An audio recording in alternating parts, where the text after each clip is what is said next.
Habakuk pasal 3 ayat yang ke-6. Saya akan ajak kita baca sama-sama Habakuk pasal 3 pada ayat yang ke-6. Kita baca sama-sama ya, 2, 3. Ia berdiri, maka bumi dibuatnya bergoyang. Ia melihat berkeliling, maka bangsa-bangsa dibuatnya melompat terkejut. Hancur gunung-gunung yang ada sejak purba, merendah bukit-bukit yang berabad-abad. Itulah perjalanannya berabad-abad. Saya ingin Anda lihat pada kalimat terakhir, Alkitab berkata, itulah apa? Perjalanannya. Itulah perjalanannya berabad-abad. Kata ini sebetulnya, kalau kita perhatikan dengan sedikit teliti, kita akan tahu bahwa Tuhan kita itu bergerak. Dia bukan Tuhan yang diam, dia bukan Tuhan yang statis, dia Tuhan yang bergerak. Dan Alkitab berkata, itulah perjalanannya berabad-abad. Dari abad ke abad, dia terus berjalan. Dia terus berjalan dan dia terus berjalan. Nah, karena dia adalah Allah yang bergerak, maka setiap kali gerakan Tuhan itu ada tujuan ilahinya. Dia seorang master builder yang sangat luar biasa. Dia membangun gerejanya dari abad ke abad secara ajaib sekali. Nilai-nilai yang pernah dibangkitkannya itu tidak pernah hilang, saudara. Ini yang saya ingin Anda coba perhatikan. Saya ingin gambarkan sesuatu yang saya harap menolong saudara untuk melihat bahwa kalau Allah bergerak seperti seorang master builder. Jadi begini, kalau seorang ahli bangunan sudah meletakkan fondasi misalnya ya pada sebuah bangunan, kemudian dia mulai akan membangun akan temboknya ke atas, ketika dia bergerak ke atas, maka walaupun hari itu dia sedang membangun tembok, maka fondasi ini tidak hilang. Sekalipun tangan si tukang bangunan tidak menyentuh akan fondasi ini, tidak berarti bahwa fondasi ini hilang. Demikian juga pada waktu kelak dia membangun akan atapnya, maka sekalipun atap sedang disentuh oleh Tuhan, tidak berarti temboknya hilang dan fondasinya hilang. Anda berkata, tentu saja Pak, karena itu kan sudah jelas konkret. Di dalam hal rohani, hal yang sama berlaku. Ketika mulai abad pertengahan, gereja mengalami akan satu masa yang begitu berat. Lalu kemudian ada orang bernama Martin Luther yang muncul pada waktu itu, maka apa yang dilakukan Martin Luther itu sampai sekarang tidak hilang. Setelah orang ini ada begitu banyak tokoh yang lain dalam sejarah gereja, sampai yang kita kenal pada hari ini, kita di sini. Tapi apa yang mereka sudah temukan kembali, rediscovery, ditemukan kembali, apa yang hilang dari gereja, dipulihkan dan ditemukan kembali, maka penemuan-penemuan ini tetap berlaku sampai dengan hari ini. Kita mungkin sudah tidak lagi terlalu memuja Martin Luther, tapi ketika dia berkata, dia dengar firman yang berkata, the just shall live by faith, orang benar akan hidup oleh karena imannya, sampai sekarang kita berkata, ya orang benar itu hidup oleh karena imannya, bukan karena hasil perbuatannya, tapi orang benar kata Alkitab, hidup oleh karena iman. Nah, dengan demikian, ini yang sedang Tuhan ingin coba tekankan kepada kita, bahwa kalau kita mengalami pergerakan di sini, tidak berarti apa yang sudah Allah tanamkan dari sejak sekian abad lalu itu hilang begitu saja. Sama sekali tidak, saudara. Tapi tetap kita harus mengerti bahwa Tuhan itu bergerak. Nah, sebagai pemimpin, sebagai hamba Tuhan, kelak saudara akan menghadapi fakta ini. Bahwa kalau kita ingin maju di dalam Tuhan, kita ingin melihat adanya pertumbuhan dan perkembangan, suka tidak suka, maka saudara harus tetap memiliki kondisi yang bisa bergerak seperti Tuhan bergerak. Dan ini merupakan suatu kenyataan yang berat sekali kalau kita sudah membangun suatu organisasi yang sudah cukup besar dan cukup settle, dan kita berkata ini sudah cukup baik, maka berat kita bisa ikut Tuhan bergerak lebih jauh lagi. Nah, oleh karena itu kalau Anda ini sebagian besar mungkin seorang pemula, saya berkata ini baik sekali. Kelak kalau saudara diberi kepercayaan oleh Tuhan untuk memimpin sebuah kelompok, sebuah gereja, atau organisasi misi apapun, ingat satu hal, Dia Tuhan yang selalu bergerak. Kalau kita membangun sesuatu struktur apapun yang dibangun begitu rupa sampai mati dan tidak mungkin ada pergerakan, saudara hanya bisa mengikuti Allah dalam beberapa langkah saja. Langkah selanjutnya, Anda sudah tidak bisa mengejar kemana Allah sedang membawa kita bergerak. Saya menggambarkan kita ini seperti atlet, saudara, di sebuah stadion. Ya, ini merupakan stadionnya. Dan setiap orang di sini, setiap pribadi mewakili regu untuk kita lari estafet. Masing-masing diberi tongkat, masing-masing dapat tongkat yang harus dia bawa berputar ke arah tempat ini. Ingat bahwa kita ini sebetulnya hanya satu bagian dari rangkaian estafet rohani yang sedang terjadi. Kalau Tuhan tidak segera datang, masih ada generasi di bawah kita yang akan segera siap menerima tongkat estafet dari kita. Kalau Anda seorang perintis, Anda akan memulai merintis sebuah organisasi atau gereja. Ingat bahwa kalau Anda terus pegang tongkat itu selama-lamanya di tanganmu, suatu kali kelak engkau akan menderita kerugian yang mengerikan. Dan ini prinsipnya. Pelari ini lari, dua orang berlari dalam suatu jalur yang berbeda di waktu yang bersamaan. Yang seorang tahu bagaimana caranya bergerak lebih jauh, melepaskan tongkatnya kepada orang lain. Yang seorang tidak percaya bahwa orang berikutnya bisa meneruskan tongkat estafetnya. Dan ini yang terjadi. Si A berlari begitu luar biasa. Sampai di garis yang sama, si B sudah menunggu. Lalu kemudian dia serahkan kepada orang ini akan lari. Sedangkan si C di sini, dia ada D di sini. Dan dia berkata begini, aku dengan B, aku lebih, dengan C, aku lebih bisa. Aku lebih bisa, lebih kuat lariku. Tapi kalau temanku ini akan kalah dengan dia. Lalu dia buat aturan sendiri, ketika dia sudah berputar satu lingkaran, sampai di sini, dia ngomong kepada temannya, ntar aja ya, gua masih mau lari lagi. Dia lari lagi, tapi yang tidak disadari adalah, dia sudah lari satu putaran, si C ini sejelek-jeleknya masih segar, saudara. Apa yang terjadi? Dia bawa tongkatnya lagi, dia akan rubuh pingsan di sini. Kalau tidak beruntung, dia mati di sini, saudara. Nangkep. Dia tidak akan pernah bisa selesaikan sampai ke garis akhir. Nah, bagian yang paling berat dalam suatu ministry, dalam suatu organisasi adalah ketika saudara harus percaya kepada orang lain yang secara mata jasmani belum bisa dipercayai dan kelasnya tidak seimbang dengan saudara. Saya mau ulang lagi. Bagian yang paling berat, satu di antara yang paling berat dalam organisasi adalah waktu kita harus mendelegasikan wewenang yang ada pada kita. Belum sampai penggantian total, baru pendelegasian sebagian dari apa yang biasanya kita kerjakan. Paling berat waktu kita harus menyerahkan dan percaya kepada orang lain yang pada waktu itu ada lihat kualitasnya jauh lebih rendah daripada yang engkau mampu kerjakan. Tapi menurut saya lebih parah lagi kalau kita tidak pernah percaya kepada orang lain dan tetap kita mau terus pegang sendiri dan tidak membiarkan orang lain ambil bagian secara maksimal. Ujung-ujungnya kita akan pingsan di tengah jalan, saudara. Dan ini yang selalu saya perhatikan di mana-mana. Begitu orang sudah begitu mapan, begitu settle, dia begitu di puncak, sekitarnya akan merasa, wah ini benar-benar orang-orang sekitarku ini tidak mampu lagi untuk mengerjakan yang sekarang aku kerjakan. Lalu engkau berkata, tidak mungkin ada orang bisa menggantikan aku.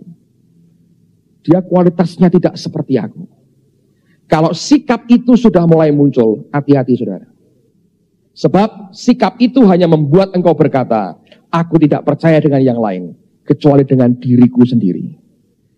Aku tidak yakin ada orang lain dipakai lebih dari aku. Dan engkau akan terjebak dalam kesombongan dengan berkata, bagaimanapun aku yang paling baik di antara yang lain. Nah, kalau itu terjadi, kesalahan yang paling fatal sebetulnya adalah bahwa selama ini saudara gagal mendidik orang lain.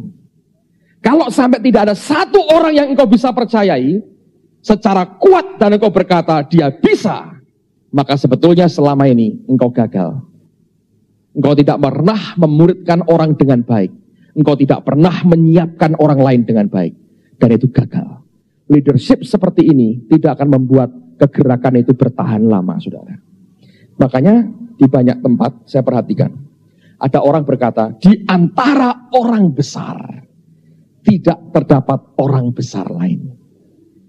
Biasanya si orang besar ini, dia berjuang dengan Tuhan sendiri. Setelah dia begitu besar, dia sadar tidak ada orang bisa seperti dia. Lalu dia tetap kuasai semuanya sampai dia mati. Dia tetap besar untuk dirinya sendiri.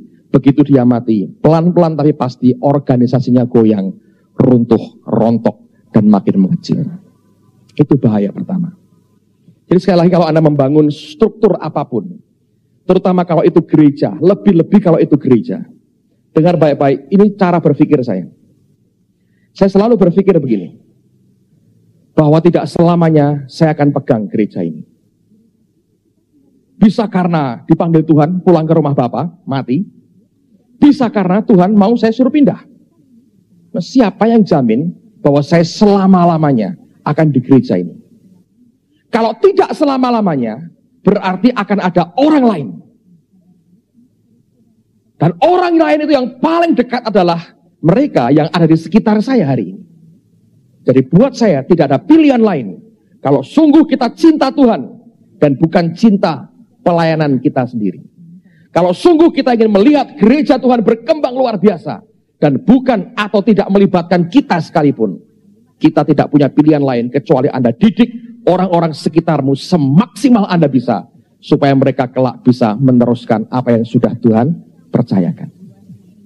Petrus itu dibandingkan Yesus kualitasnya bumi langit nggak, saudara? Saya mau tanya. Tapi kalau Yesus berpikirnya seperti banyak orang sekarang, kayak begitu dipakai.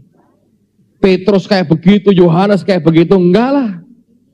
Biarlah Bapak, tolong ke pulanganku ke surga, tunda 3 tahun lagi. Aku akan menyusuri pantai Galilea. Aku cari nelayan-nelayan lain yang mungkin lebih baik dari mereka. Kalau itu terjadi, saudara, rencana Tuhan tidak akan selesai. Anda bisa nangkap yang saya maksudkan. Kelak saudara akan menghadapi realita ini. Waduh Pak, kayak begini kok dipercayai. Ya kayak begini itu kan hasilmu sebetulnya.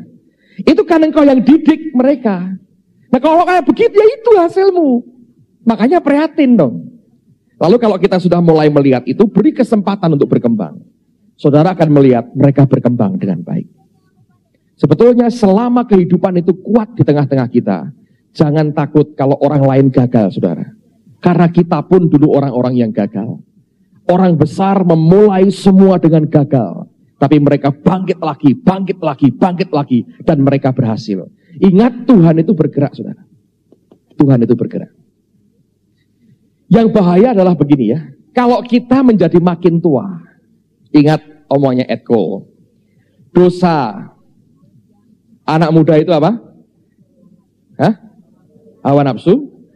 Dosa orang dewasa itu apa? Kesombongan. Dosa orang tua itu apa? Prasangka, prejudis. Selalu curiga sama orang lain. Nah, kalau kita makin tua, ini yang Anda harus perhatikan. Kalau kita makin tua, ini yang saya selalu omongin ke diri saya sendiri. Kamu boleh tua, tapi tidak boleh jadi tua. Kalau kita makin tua, apa yang terjadi? Secara fisik, secara tubuh, Anda akan merasakan keterbatasan yang luar biasa.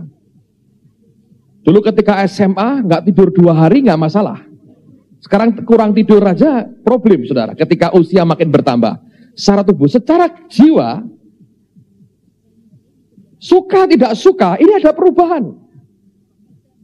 Lihat dari selera kita aja. Kebanyakan ya, ada beberapa orang perkecualian. Kalau Anda masih begitu muda, kalau Anda pakai dasi, Anda cari yang gambar Popeye, gitu ya. Lalu gambar apa lagi? Winnie the Pooh, begitu ya. Dasinya begitu. Begitu makin tua, mulai khotbah masa Winnie the Pooh keluar, saudara.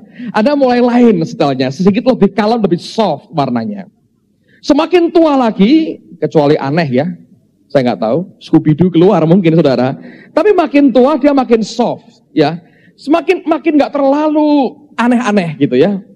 Makin tua jeans yang robek-robek itu mulai diberikan ke cucunya. Jadi bagaimanapun sudah mulai settle, mulai tenang. Menjelang pada ketenangan sempurna alias mati.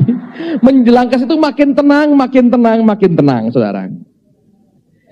Nah, kondisi tubuh maupun jiwa yang sebetulnya membuat kita berat untuk bisa mengikuti lajunya roh Tuhan dengan dinamikanya itu, kalau kita tidak pernah segera serahkan kepada yang lain, itu pelan-pelan tapi pasti akan juga membuat gerakan Tuhan terkendala oleh karena kendala pada fisik dan jiwa kita.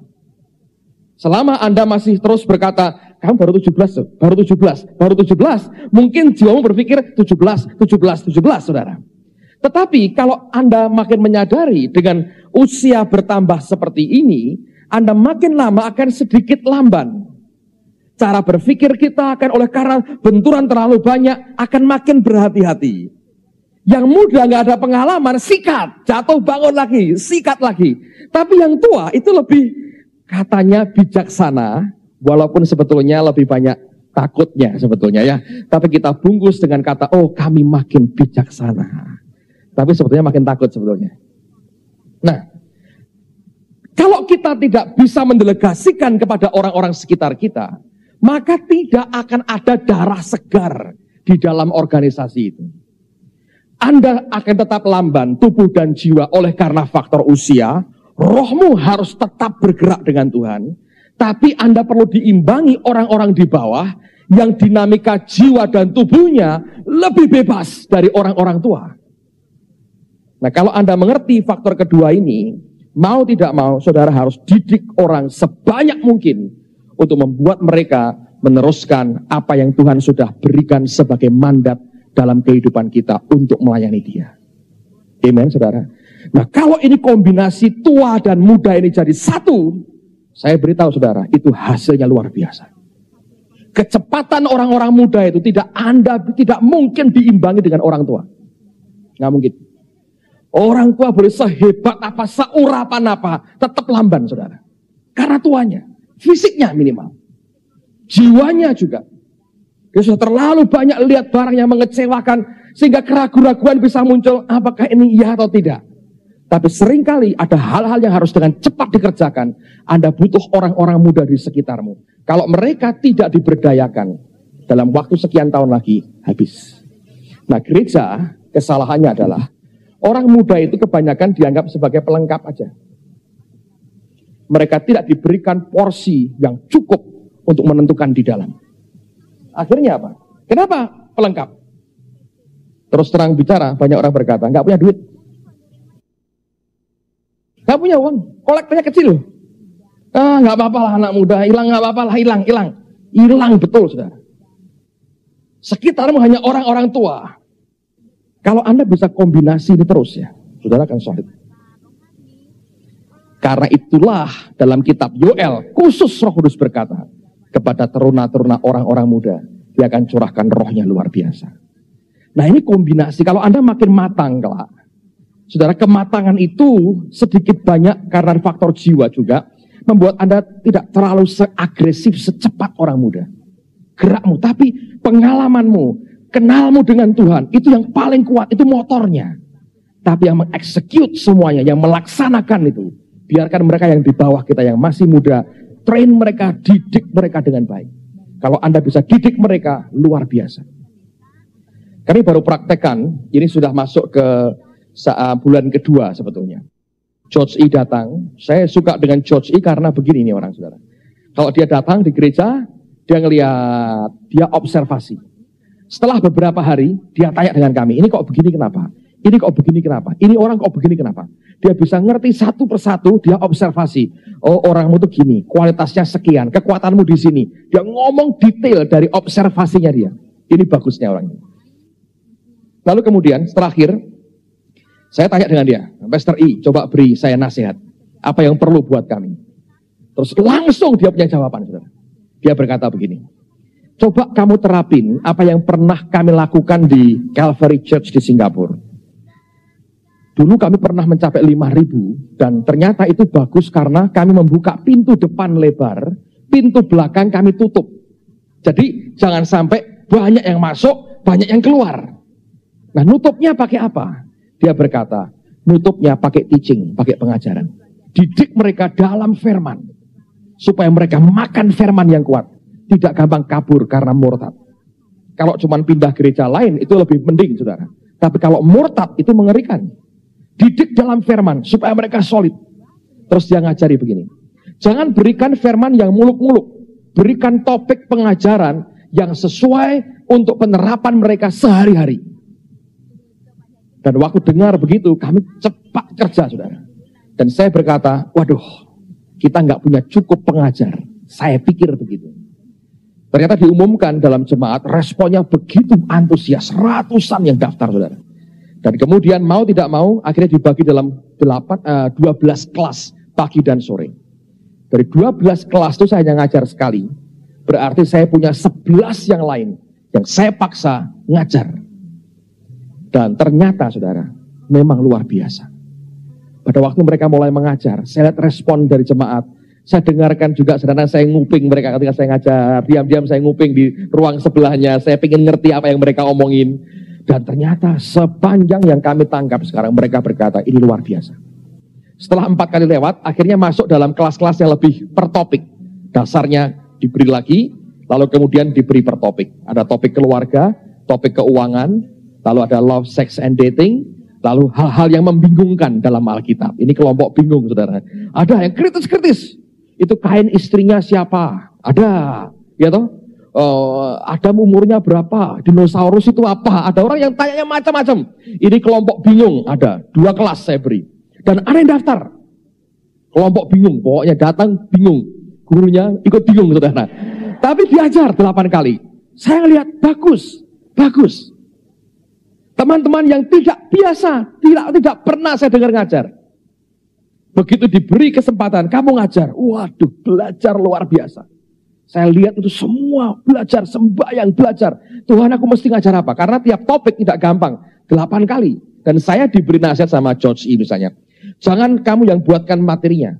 Suruh doa sendiri-sendiri. Asal kamu percaya mereka, mereka bisa. Dan waktu kami kerjakan, ini masuk bulan kedua, saudara. Saya terus terang, saya bersyukur dengar nasihat itu. Karena saya berkata, wow, kita punya orang-orang ternyata yang mampu ngajar dengan begitu baik. Dan semua senang, mereka senang sekali. Mereka nggak tahu ya ini yang ngajar siapa. Pokoknya topik yang mereka butuh, mereka ikut. Dan yang saya terima input yang masuk, ternyata itu bagus sekali. Dan mereka serius sekali. Mereka kerjakan itu. Luar biasa, saudara. Responnya pada waktu itu, yang nggak pernah khotbah, bisa nantang orang siapa mau didoakan. Tapi dia ngajar dengan baik. Dan tidak ngawur asal orang diambil, saudara. Tapi itu memberikan peluang kepada yang lain untuk tumbuh, untuk bergerak. Nah, saya belajar bahwa ini semua merupakan kombinasi yang sangat baik. Tentu sesekali saya kumpulkan mereka, saya tanya kamu ngajar apa? Mereka share, mereka saling tukar apa yang mereka sampaikan. Dan itu baik sekali, luar biasa. Dan ketika kami melihat akan hasilnya, respon dari jemaat, dan cara mereka menyampaikan, saya berkata, sudah waktunya mungkin lebih banyak lagi harus didelegasikan kepada mereka. Hal kedua yang terjadi adalah soal pernikahan misalnya. Saya beritahu Anda beberapa waktu yang lalu bahwa kami meminta supaya kalau jemaat mau kawin 6 bulan di muka mesti lapor. Karena banyak faktor, tapi terutama kita ingin bangun akan dasar keluarga yang bagus. Sekarang ini karena mereka sudah bisa mengajar dengan baik, sekarang saya minta mereka nangani counseling untuk pernikahan. Sebab yang sudah dalam daftar kami yang akan kawin dengan akhir tahun sampai dengan tahun depan itu sudah 9 pasang. Luar biasa. Jadi mau ada kawin terus tiap kali 9 pasang. Saudara bisa bayangkan kalau 9 pasang harus ketemu pendetanya. Saya mau semampu-mampunya saya itu kekuatan saya terbatas, saudara. Tapi dengan saya memberikan pendelegasian seperti ini, saya lihat potensinya, saya berkata, kalau begitu kamu pun bisa counseling orang dalam pernikahan. Sekalipun mereka bukan full time. Anda beri kepercayaan, Anda tetap dikontrol akan kualitinya. Anda bicara dengan mereka, tiba-tiba Anda sadar, ada kombinasi yang jalan. Apa yang jadi pengalaman kita, pengenalan akan Tuhan, jalan Tuhan, dengan kecepatan mereka dikombinasikan luar biasa. Saya pernah saksikan kepada saudara kan, kami hanya ada waktu 4 hari sebelum Konghi datang bulan September yang lalu untuk menyiapkan KKR dengan dia selama 3 malam. Dalam 4 hari kita bisa jangkau 2000 nama dalam 4 hari. Dan kemudian 500 orang lebih memberikan respon maju ke depan dan terima Tuhan. Siapa yang kerja itu? Oh ya, ide dari saya, saudara. Saya berkata, ini caranya. Tapi siapa yang jalankan? Mereka yang muda-muda itu. Karena mereka punya kekuatan, mereka punya dinamika, mereka punya kecepatan yang luar biasa. Kalau itu diberdayakan, istilah populernya. Kalau itu diberikan kekuatan Tuhan dan diberi dukungan dan berkata, kamu bisa. Dan mereka jalankan dengan segenap hati. Kita melihat kok hasilnya. Dalam waktu singkat, Tuhan memberkati luar biasa. Terakhir, saya minta tolong dikumpulkan beberapa ketua departemen. Pada waktu itu jumlah yang ada sekitar kami 1.670 kalau nggak salah ya. Jadi kita harus kejar angka 300 berapa? 30 orang lagi. Ini belum sebulan, kira-kira baru 2 minggu yang lalu. Saya berkata, coba kumpulkan mereka. Sekarang tanya dengan setiap departemen apa yang mereka mau buat untuk ngejar angka ini. Ketemu sekali, sembahyang bareng, beri arahan sedikit, jalan mereka. Mereka mulai gerak, cepatnya luar biasa. Dalam 2 minggu terakhir, sekarang sudah, tadi saya berkata berapa? Jadi 200 jiwa dalam 2 minggu, saudara. Bayangin. Itu luar biasa. Jadi saya melihat itu bisa menghasilkan dampak yang besar sekali untuk pekerjaan Tuhan. Kalau kita bisa mengkombinasi dengan bijaksana ya. Anda akan lihat kegerakan itu sudah datang di tengah-tengah kita. Amen, saudara. Jadi mari kita lihat perspektif ini. Tapi kalau kita bercokol pada posisi kita, dan kita berat untuk berkata, kamu bisa. Mari kerjakan sama-sama. Tapi kita berkata, kamu gak bisa lah. Belum, kamu masih terlalu muda, kamu begini. Kecuali ya, Tuhan ngomong khusus dengan kita. Yang ini harus begini dulu, yang ini begini. Kecuali kalau ada hambatan jelas dari Tuhan, jangan dikerjakan. Tapi kalau kita sungguh-sungguh didik mereka, dan mereka mau dididik, dalam waktu yang cukup singkat sebetulnya, Anda akan lihat potensi kerajaan Allah di dalam mereka sebetulnya luar biasa.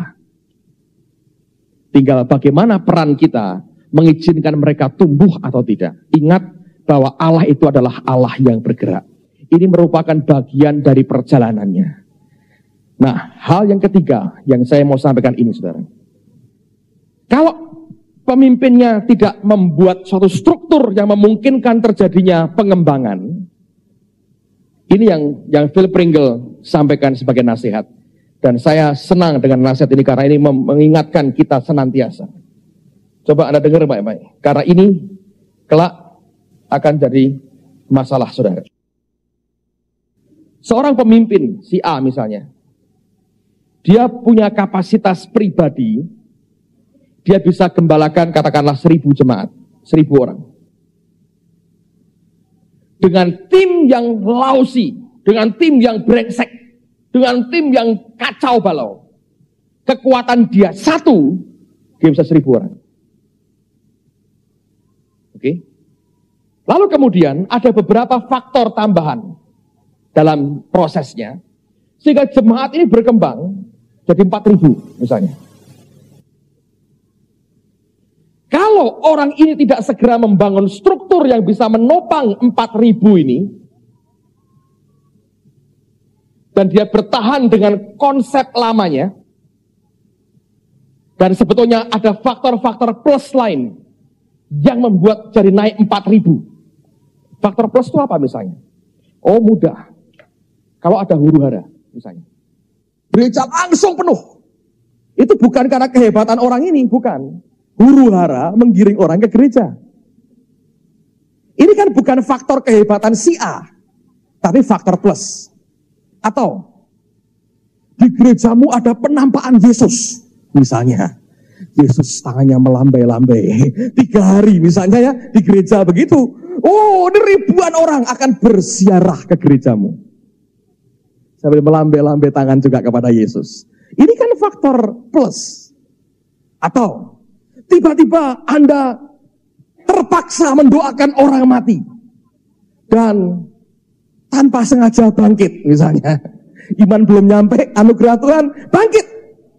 Dia tidak selamanya bangkit, cuma sekali-sekali itu aja bangkit. Orang berkata, ini pendeta ini hebat sekali. Bangkitkan orang mati. Ribuan orang akan datang kepada saudara. Dan bawa mayat-mayat kepada gereja saudara misalnya. Ini kan banyak faktor. Faktor plus ini banyak sekali. Di samping faktor kapasitas dari yang bersangkutan. Nangkap saudara ya. Nah, kalau ada faktor-faktor plus, misalnya kapasitas pribadimu sebetulnya 1000, tapi tiba-tiba melonjak jadi 4000, maka faktor plus ini sebetulnya di luar kapasitasnya. Saya beri contoh yang lebih masuk akal misalnya saudara ya, walaupun tadi juga masuk akal. Misalnya kalau Anda di sebuah gereja, di sebuah kota misalnya, Anda mengalami akan baptisan Roh Kudus saja. Dan kota itu belum ada gereja yang mengalami hal yang sama. Oh, dengan cepat sekali pertumbuhan terjadi oleh karena orang berkata ada yang aneh di situ. Ya mungkin bisa pindahan gereja lain misalnya. Tapi itu kan faktor plus membuat dari 1000 jadi 4000. Jadi ada banyak faktor di luar dari kemampuan si pendeta itu yang membuat dia memiliki apa yang melebihi kapasitasnya. Kalau dia berkata begini, oh ini kan karena Tuhan pilih aku. Timnya berantakan semua, lousy semua, males, gak rohani, berantakan semua. Orang KKN, ini ponaan-ponaannya masuk semua di sini, tetangganya, RT-nya, semua jadi majelis, dia kacau balau. Tapi orangnya berkarisma, 1000 orang di bawah dia. Ada faktor-faktor plus lain, mendadak jadi 4000. Kalau sampai tidak dia bangun struktur yang baik, dan membangun seperti ini artinya perlu perubahan, maka dapat dipastikan dari rekod yang dibuat, ini dalam perkembangannya akan turun, mencapai 3000, bahkan bisa kurang dari 1000. Sebab tidak tertopang dan tidak tertangani. Gembalakan 1000 dengan 4000 beda, saudara. Anda gembalakan 150 dengan 2000 lain. 150, satu orang aja vokal, tukang ngeritik. Waduh, itu nyaring sekali suaranya. Melengking dengan nyaring, satu orang. 2000, ada 5 orang nyaring, nggak terdengar. Nyaris tak terdengar, saudara. So 2000. Yang di sini jauh lebih susah sebetulnya. Kenapa?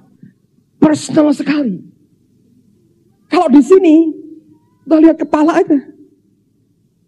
Ini apa? Ini kepala aja, hitam. Tapi 150, itu pribadi sekali. Kalau Anda bisa nembus yang di sini, Anda bisa lewati, Anda bisa ke sini. Tapi banyak orang yang terima warisan sudah begitu gede, dia buat drop tinggal 150. Di banyak tempat di seluruh dunia ini, banyak gereja turun seperti ini. Diteliti salah satu faktornya, strukturnya gak siap. Meletakkan struktur ini bukan barang, tapi orang. Berarti Anda harus percaya kepada orang lain. Pak, tapi gak bisa dipercayai. Berarti kamu tidak didik dengan betul. Semua terlalu berfokus kepada dirimu sendiri. Kenapa saya sampaikan ini? Karena saya berdoa, kita semua akan jadi besar di hadapan Tuhan. Lihat ini polanya. Kalau Anda tidak bisa trust dengan orang yang lebih muda, repot. Kalau saya berkata percaya, betul-betul percaya. Jangan kata orang begini, saudara. Dilepas kepalanya, dipegangin ekornya. Hanya bohong-bohongan aja. Anda lagi tidak mood, Anda tarik lagi. Itu nggak percaya, itu membuat permainan yang tidak lucu, saudara. Orang dipermainkan, trust. Bagian kita cuma inspect, tapi Anda tidak perlu setiap hari ngerti detailnya. Dan kalau Anda bisa trust, tidurmu lebih enak, saudara. Makan lebih enak, tidur lebih enak. Tapi kalau kita nggak bisa trust, untuk apa? Kalau kita nggak bisa trust, berarti kita mau berkata, kualitasku didik orang-orangku masih kurang baik. Didik mereka dengan baik. Saya suka tuh. Salah satu pendeta saya, wakil saya adalah Pak Yos. Saya baptis di bawah situ. Sekian tahun yang lalu. 8-9 tahun yang lalu. Terus orang yang saya baptis di bawah hari ini jadi satu wakil saya. Buat saya itu merupakan kebahagiaan tersendiri. Dan dia lakukan tugasnya dengan baik. Kalau Anda tahu cara kerja dia di kantor, Anda akan senang sekali. Anda tanya data apapun, keluar. Sebenarnya Pak, orang ini gimana? Dia punya data, dia selalu tahu bagaimana cari data tentang orang. Dia training, dikasih survei, suruh buat ini, suruh nulis ini, kuesionernya terus mesti kumpulin. Dianalisa. Ini orang Pak, begini. Dari mana Bapak tahu? Oh, karena begini. Oh iya, ngerti dia. Saya suruh begitu, saudara. Mabok saya. Nggak bisa. Apakah saya perlu sampai ngerti detail? Nggak perlu. Kekuatan saya, lebih baik otak saya pakai untuk yang lain. Kenapa saya harus kuasai itu? Nggak bisa. Kalau kita trust, akan luar biasa kepada orang lain. Jadi belajar trust. Nah, untuk belajar trust, coba mulai dengan yang baik, saudara. Kalau ketemu orang, katakan yang baik tentang dia. Pertama-tama lihat yang baik apa. Puji kalau perlu. Jangan lihat jeleknya terus. Ketemu orang, salamnya aja sudah nyakitin hati orang. Ya kan? Selalu lihatnya yang jelek. Ketemu, loh kamu kok kurus? Ngasih uang gak pernah, ngasih makan gak pernah, ngajak restoran gak pernah, kurus diurusin. Loh kamu kok tambah gendut? Mau makan gak pernah minta dia juga diurusin itunya. Loh kok masih hidup loh? Saya bilang kadang-kadang begitu kan. Coba lihat cara bergaul, cara menyapanya aja lihat. Itu kan cenderungnya ngelihat sisi negatifnya orang. Nah kalau Anda pemimpin, Anda pakai kacamata seperti itu terus, semua orang Anda lihat kurangnya, lu gak bisa bangun apa-apa. Makanya Nabi itu agak repot, saudara. Sebetulnya loh ya, Nabi itu kan ngelihatnya negatif terus. Jadi anak buahnya Nabi, wah susah. Kapan dipujinya? Orang lain kebanyakan madu, aku setetes madu aja gak pernah. Muka tunduk sedikit, tertekan rohmu. Ada dosa dalam hati. Hubungan dengan Tuhan tidak beres. Bertobat. Ya, nangis. Terlalu senang kedagingannya. Susah, saudara. Makanya Tuhan itu adil. Fondasi gereja itu dibangun, dasarnya itu nabi dan rasul. Kalau nabi melulu, saudara, hanya dikeduk terus dasarnya, tidak pernah dibangun-bangun. Memang begitu kan karunianya. Makanya kalau nabi jadi gembala, itu akan nanyanya tek. Anak ayam mati satu. Mati satu demi satu dia. Sebab dia kan memang kemanapun lihat negatif. Itu ada orang yang peka dengan setan, saudara. Siapa yang suka begitu? Saya enggak suka. Setan mau menari, setan melompat, setan naik pohon, dia bisa lihat semua. Saya bilang saya enggak perlu lihat yang begitu. Kalau ada yang suka silakan. Tapi memang kalau itu gift-nya dia, setan melulu. Ada ketemu orang begitu, jangan mau tidur sama dia, saudaraku. Mimpi buruk sepanjang malam. Bayangin, baru mau tidur, hurasyata karapasyata. Kenapa? Setan mau deketin kamu loh. Tapi dia lihat betul itu. Dia lihat betul. Baru mau ke WC, sebentar ya, hurasa, keluar. Ada apa? Tadi masuk WC, mendahului kamu. Ya memang safe kita, saudara. Tapi kalau terus-terusan sehari 24 jam ketemu yang begini, saudaraku, nanti hari kelima kita yang mati benar-benar. Mau makan kurasyata karapasyatakala, ikan di dalam kulit bandeng katanya. Segala macam, saudara. Ya memang betul, ikan di kulit bandeng, dalam kulit bandeng. Oh, ikan no. Ikan bandeng maksudnya. Ngerti ya? Kalau Anda Anda bergereja, saudara mesti dua. Ya. Nabi kalau Anda hilangkan, gawat. Ada banyak hal-hal yang tiba-tiba fatal terjadinya. Tapi dua-dua harus pada tempatnya. Nangkap saudara. Jadi kalau Anda mulai mau berikan kepercayaan kepada orang, Nabi paling susah. Paling susah percaya sama orang. Susah. Coba saya tanya. Elisa itu sebelum Elia diangkat ke surga, pernah bernubuat nggak? Ayo saya tanya. Elisa itu waktu Elia, sebelum Elia diangkat ke surga, Elisa itu pernah bernubuat nggak? Hah? Ngapain dia? Jadi pelayannya aja. Kok nggak pernah nubuat? Ya mau nubuat, Elia berkata, hatimu tidak beres. Mungkin loh saudara ya, ini tafsiran saya sendiri. Mau nubuat sudah mulai engkau kurang 2 jam berdoa tadi. Selalu kelihatan terus begitu kan saudara. Mungkin memang begitukah? Saya nggak tahu.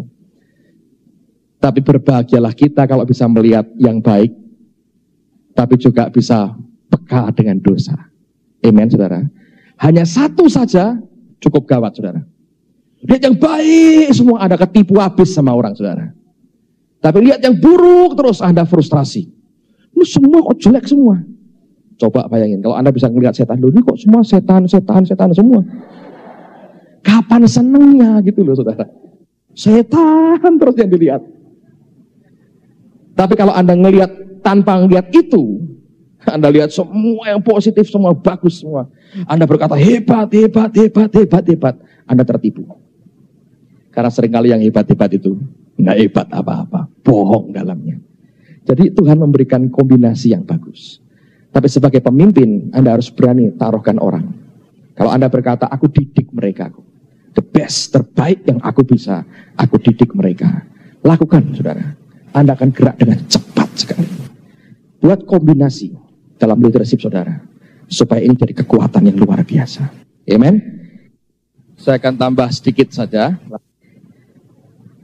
Dalam Anda ikut Tuhan, dalam kepemimpinan, banyak orang terjebak ingin menyenangkan, menyukakan, menyenangkan semua orang. Saya mau beritahu saudara, ini tidak mungkin. Yang paling penting, senangkan hati Tuhan. Saya ada satu kisah menarik. Apakah ini true story atau tidak? Menurut saya bisa iya, bisa tidak. Ada satu keluarga, suami istri dengan 3 orang anak. Dan keluarga ini dilahirkan sebagai pribadi-pribadi yang punya keinginan dan punya kehendak yang susah untuk ditawar. Kalau ketemu orang seperti ini, ya bagus saudara. Tapi kalau kumpul dalam satu keluarga, bisa repot. Keluarga ini pindah dari sebuah kota dan mereka pergi ke desa di Amerika. Dan mereka jual rumah yang besar di kota, mereka belikan akan peternakan, ranch di Amerika. Mereka ingin peternak sapi, mereka beli akan ranch sekian hektar. Ini tuh bagus sekali mereka beli. Nah sekarang problemnya ketika mereka akan memulai peternakan itu, ini peternakan ini mau diberi nama apa? Dan 5 orang ini punya will yang kuat dan egoisnya sama-sama kuatnya. Suaminya namanya Don. Dan si Don ini berkata, aku kepala keluarga. Harus diberi nama peternakan ini Don Ranch. Dan apa akibatnya? Kalau itu disebut peternakan Don, maka dia akan membuat tanda, yaitu tanda D. Itu kan seperti cap ya, besi yang kemudian dipanaskan dengan huruf D, lalu ditempelkan di pantatnya sapi. Lalu sapi itu kemanapun akan ada tanda dari Don ini, karena ada huruf D yang ditempelkan pada pantat sapi. Lalu si Don berkata, aku kepala keluarga. Jadi harus pakai namaku, Don Ranch. Jadi ini peternakan ranchnya Don, katanya. Istrinya namanya Elizabeth. Dan Elizabeth juga pribadi yang kuat sekali. Dia berkata, Don, tapi ini ide dari aku. Ini bukan idemu. Kamu pindah desa saja nggak mau. Sekarang kamu mau ambil pakai namamu. Tidak fair. Ini ide dari aku katanya. Harus diberi nama Elizabeth. Elizabeth range, katanya begitu. Dia ngotot, Donnya dan Elizabeth berantem, saudara. Berantem. Lalu kemudian anak mereka yang pertama, namanya Alice. Si Alice berkata, ya papa mama begitu, nggak ada yang diuntungkan. Supaya netral, pakai namaku aja. Aku anak pertama. Jadi harus pakai nama peternakan Alice atau Alice Ranch. Gitu. Jadi berantem mereka, berantem. Lalu anak yang kedua namanya Tony. Dan Tony berkata, tidak bisa. Ini yang dapat mimpi pertama aku. Kan ngomongnya ke aku dulu. Bukan ke papa, bukan ke mama, bukan ke kakak. Ke aku ini, Tony. Jadi harus dapat nama peternakan Tony. Atau Tony Ranch. Berantem, saudara, berantem. Lalu yang bungsu berkata, tidak bisa. Namanya Hilda, saudara. Bukan herder, saudara, Hilda. Hilda berkata, tidak bisa. Kalian harus ingat semua. Waktu kita beli peternakan ini, uangnya kurang. Dari tabunganku lah maka cukup membeli akan peternakan ini. Jadi tanpa tabunganku nggak ada ini peternakan. Lalu kemudian dia berkata, namanya tidak boleh Don, tidak boleh Elizabeth, tidak boleh Alice, tidak boleh Tony, harus Hilda Ranch. Gak bisa nama lain. Berantem, saudara. Setelah berantem, lalu Pak Don ini sebagai bapak yang baik, mengakomodasi semua kebutuhan. Baik, peternakan ini kita beri nama Don, Elizabeth, Alice, Tony, Hilda's Ranch, katanya. Wah, semua setuju. Semua sepakat, inilah namanya. Panjang, biarin. Pokoknya semua dipuaskan. Sudah kan? Nah, sekian waktu berlalu, setahun kira-kira. Sahabat mereka datang dari kota, ingin berlibur di peternakan Don, Elizabeth, Alice, Tony, Hilda tadi, saudara. Jadi mereka akan berlibur ke sana. Lalu mereka disambut oleh keluarga ini, dan kemudian teman baiknya begitu masuk ke rumah berkata, gimana kabarmu, Don? Ya, beginilah keadaannya. Aku pengen lihat berapa sapi yang engkau punya sekarang. Don bilang, nggak punya. Loh, kan kamu tadinya beli sekian ratus. Iya. Sekarang setahun sudah lewat kan, mestinya itu beranak-beranak. Mesti tambah dong.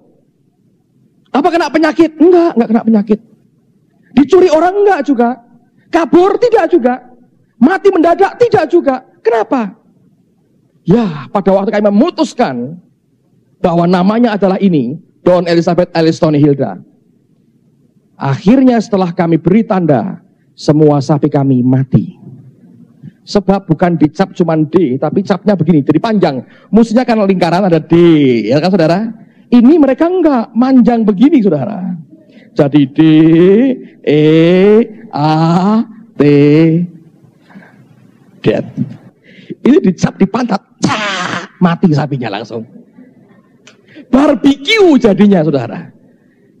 Nangkep ya, sebagian masih bingung, tertawanya belum los saudara. Kalau satu saja dan yang lain berkata, baiklah pakai namamu. Mungkin sudah ribuan sapi mereka. Tapi semua ingin taruh nama di situ. Don taruhkan D-nya, Elizabeth taruhkan E-nya, Alice taruhkan A-nya, Tony taruhkan T-nya, Hilda taruhkan H-nya. Memang bagus kan? Jadi dead. Tempel sekali. Langsung kolaps mati. Ratusan sapi mati. Dan semua ada capnya. Dead. Ranch, saudara. Peternakan mati. Seperti namanya, maka habislah sapinya. Tinggal mereka. Itu nggak dicap sekalian orangnya, saudara. Itulah kalau mencoba mengakomodasi, menyenangkan semua orang. Kedewasaan akan membuat kita rela kehilangan tempat kita dan jubah kita.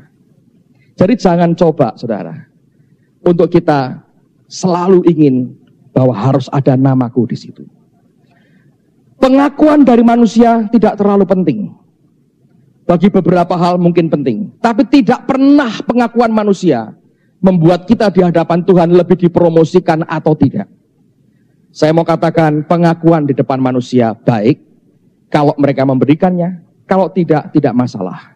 karena bukan itu yang kita cari. Amen, saudara. Kedewasaan akan membuat kita bisa merelakan apa yang kita anggap baik. Saya belajar tentang kedewasaan dari hidup saya sendiri. Ketika saya masih kecil, saya masih ingat seringkali kami makan satu meja dengan orang tua, dengan adik. Saya agak curang, kalau makan itu lauknya saya habiskan dulu, saudara. Kalau terutama enak, nasinya saya tinggal. Satu kali terjadi, saya makan dengan cara begitu, nasinya masih banyak, lauknya habis. Dan mami saya ini tukang masak yang pintar sekali, saya senang dengan masakannya. Dan ketika habis, saya tanya dengan mami saya, masih ada lagi nggak lauknya? Dia bilang nggak ada, sudah habis. Tapi mereka masih makan dan yang di piring mereka masih ada. Saya nyesel sekali kenapa saya habiskan lauknya. Tinggal nasi, lauknya sudah habis. Orang tua saya lihat anaknya kehabisan lauk. Apa yang mereka buat? Dua-dua serentak ambil yang mereka punya. Taruhkan di piring saya. Waduh, saya senang sekali. Tapi saya masih ingat, saudara, saya masih kecil sekali. Itu menimbulkan tanda tanya besar dalam hati saya. Kok bisa ya makanan enak begini dikasihin saya? Kok bisa? Apa mereka tidak tahu ini enak? Saya tahu mereka ngerti. Tapi kok bisa? Saya nggak ngerti, saudara. Sekian puluh tahun berlalu, saya punya anak sendiri. Satu kali anak saya seperti bapaknya modelnya. Dia makan lauknya, dia sisakan akan nasinya. Dia tanya, mama, masih ada nggak? Habis. Dia ngelihat ke saya, tempat saya masih banyak. Dan itu spontan, saudara. Tiba-tiba saya ambil yang saya masih ada. Saya berikan semua. Istri saya spontan buat yang sama. Waktu saya kerjakan itu, saya ingat sekian puluh tahun lalu. Apa yang tidak saya mengerti tadinya, hari itu saya lakukan. Saya berkata, oh ini loh dewasa. Seorang pengarang berkata begini, ketika si bayi lahir, tangannya terkepal tertutup. Ketika dia mati, setelah tua, tangannya terbuka. Dan dia menyimpulkan, kehidupan itu mengajar kepada kita untuk rela melepaskan hal-hal yang selama ini kita anggap penting dalam hidup kita. Menurut saya bukan hanya kehidupan, kedewasaan akan membuat kita melepaskan banyak hal yang waktu kita kecil, kita cenderung mau genggam dengan tangan kita. Makin kita dewasa, kita makin berkata, ini buat kamu. Anda boleh jadi gembala yang sudah tua sekalipun, 70 tahun umurnya. Tapi kalau Anda tidak dewasa, Anda tidak akan pernah rela menyerahkan apa yang dalam genggamanmu, saudara. Tapi Anda masih begitu muda, tapi di dalammu engkau begitu matang. Engkau akan sanggup melepaskan apa yang harus engkau lepaskan. Saya belajar supaya kita dewasa. Jangan pernah berpikir, aku akan bisa menyukakan semua orang. Nggak bisa. Memang jangan berkata, aku akan kecewakan semua orang. Itu juga terlalu. Tapi lakukan yang terbaik. Tapi untuk membuat semua orang puas, tidak mungkin, saudara. Tidak mungkin. Biarlah kita tidak menyukakan hati semua orang, sukakan hati Tuhan. Anda akan disayangi banyak orang. Soal dibenci biasa, soal ditolak biasa. Asal jangan sengaja biar aku ditolak dan aku dibenci. Amen, saudara. Nah, kalau faktor ini Anda bisa mengerti, Anda bisa pegang dalam kehidupanmu. Saya yakin cara kita melihat, cara kita hidup akan berbeda. Mari jadi hamba Tuhan, jadi orang Kristen yang punya cara pandang yang berbeda. Dan mari tumbuh dewasa bagi Tuhan. Amen. Tuhan, terima kasih untuk anugerah-Mu. Engkau akan melimpahkan, Engkau akan mencurahkan apa yang perlu buat kami. Dan Engkau akan terus beri kami semua perlengkapan surgawi untuk kemuliaan nama-Mu. Dalam nama Tuhan Yesus. Dan semua kita berkata, amen.